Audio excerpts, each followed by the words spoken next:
Tips yang saya nak bagi kepada lelaki yang mempunyai isteri yang usia menopause ataupun isteri yang 40 tahun ke atas yang pra-menopause. Number 1, peluk isteri awak tiap-tiap pagi. Peluk isteri awak tiap-tiap malam. Dia nak ke, dia tak nak ke, you kena peluk.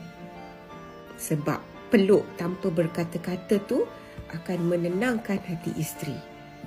Sebab hati dia time pra-menopause ada macam-macam masalah emosi yang sedang menangis. Dia sendiri tak faham jiwa dia. So bila you peluk dia tanpa berkata-kata, hati dia bukannya 100% okey lah sikit. Nombor 2, kalau dia tanya awak apa-apa soalan, jangan terus jawab. Sebab jawapan pertama awak tu all the time salah. So, bila isteri tanya, abang, nak makan luar ke? Awak ada banyak kerja. You cakap jawapan pertama you, tak boleh lah, hari ni ada meeting banyak dekat office, tak boleh nak balik, tak dan. Itu jawapan yang pertama. Jawapan yang kedua, mungkin you letih. You akan cakap, malah letih lah, kita masak biasa-biasa kat rumah je lah. Jawapan yang ketiga, okey boleh.